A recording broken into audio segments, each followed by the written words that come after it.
This is going to be a study of greens and also somewhat on white too, and just how ambient light is really picked up on white subjects. This right here was the field study that I'd done on location. You can see right in here how I did not use a real bright white in here. I used a more toned down version of white. This has some alizarin, probably some viridian in there. This is the genesis of the studio painting. I started out with just a few really rough thumbnail sketches. I was trying to work out basically where I wanted these tree trunks to be and an overall idea of shape and size. And I was really after variety and interest. The greens. Greens can be very tricky, very tough at times, and this month we're really going to tackle greens and getting those down. And once I was happy with that, I went on to a larger version of it just to see, how well I can mix those greens. I also experimented with some cool greens, some magenta tones. Just going to very loosely brush this on here.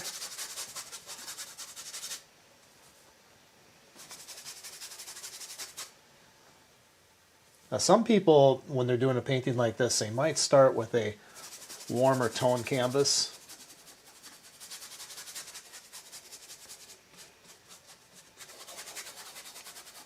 So we're just going to start from scratch today. I want to be careful about where I'm putting my horizon line, but don't have to worry about that just yet. I'm going to add a little bit more burnt sienna and yellow ochre to this green. Even more ochre. Went a little overboard, so I grabbed some more viridian. And we're just going for a warmer tone. We don't have to be totally exact here. That might be too warm. So let's go back in with a bit more viridian. I'm going for a dark, very neutralized green. Adding alizarin will make that green more purple, so we add the yellow ochre into it to keep it from going purple, to keep it a little more on the neutralized green side. And just going to use the side of my brush, putting this very lightly. First thing I'm going to do is start with my main trunk, and I'm looking at that little tiny marker sketch that I did.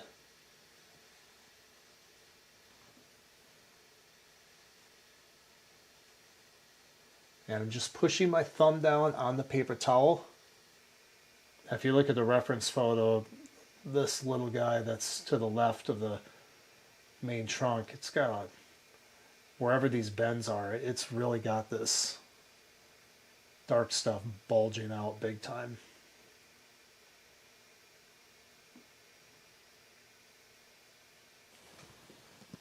Okay, so we have this very neutral green that we put in here.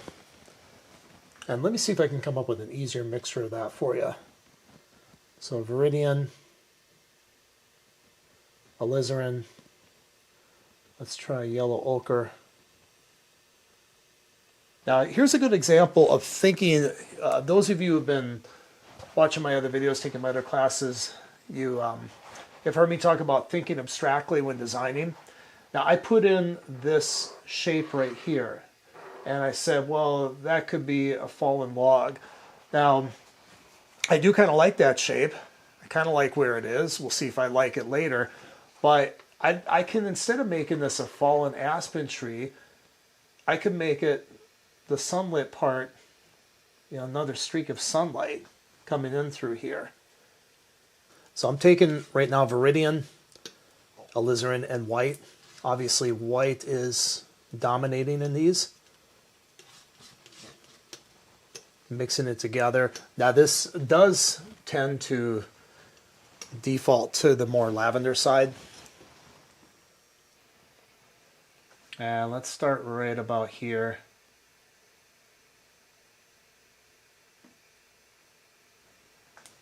It's a very beautiful tone going on there.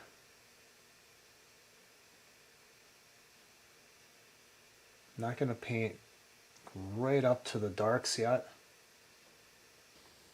Now the undersides, when these branches go off like this, you start to have the tree change from being an upright where the light is coming from the sun as well as from the sky, and then you have some of the ambient light from the green leaves.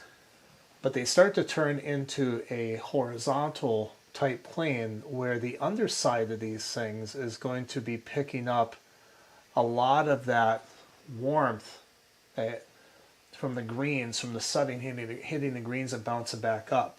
So the undersides of these branches, if you look carefully, you can see this in the photo. They start to get very yellowish, ochreish. I'm still not happy with this arrangement. So let's, and if you like your shape, you know, you can definitely leave it, but I want to change mine.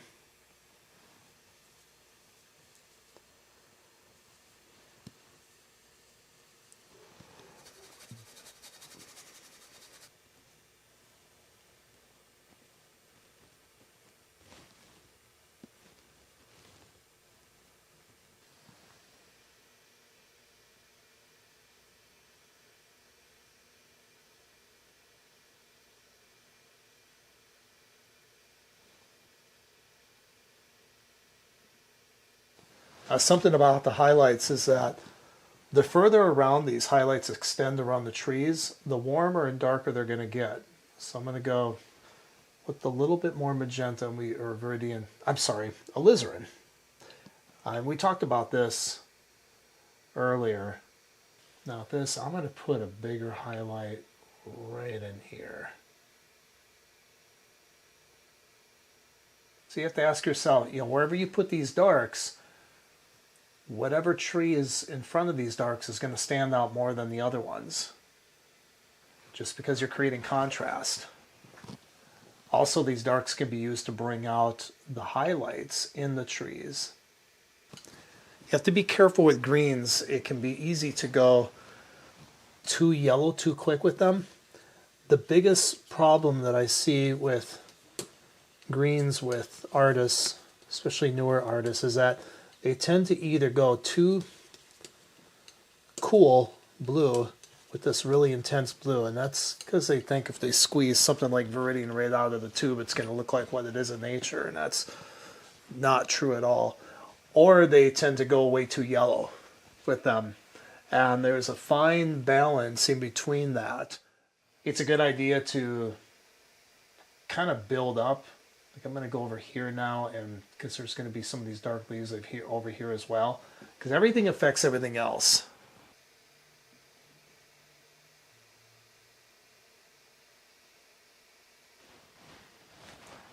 So what we've done is, you know, this is a spot of organization. We almost have a rectangle in here. And this gives us some structure, and these two more straight trees give us structure, but then we have kind of chaos going on with where we're putting these leaves. Variety of edges also makes for a very interesting painting. Just dancing this brush around very lightly, pushing some paint up against the trunks, softening areas. These imitation badger hair brushes are absolutely wonderful for this.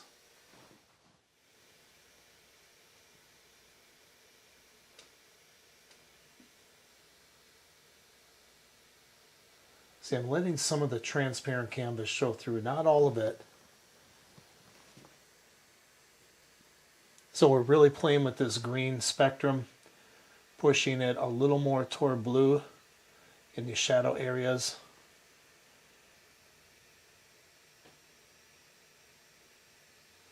If you found this video helpful, you may be interested in watching the full-length version. You can watch this and all my other monthly painting demonstrations by clicking on the link below in the description. In these demonstrations, I share all of my color mixtures, techniques, materials, and theory that will help you no matter what level you are currently at. My teaching style is very clear and concise and based on years of teaching and painting experience. Members get immediate access to almost 100 hours of instruction, high-resolution downloads of reference photos and paintings, and early notification of any openings from my live online painting classes. Click on the link below and sign up today, and I'll see you in the studio.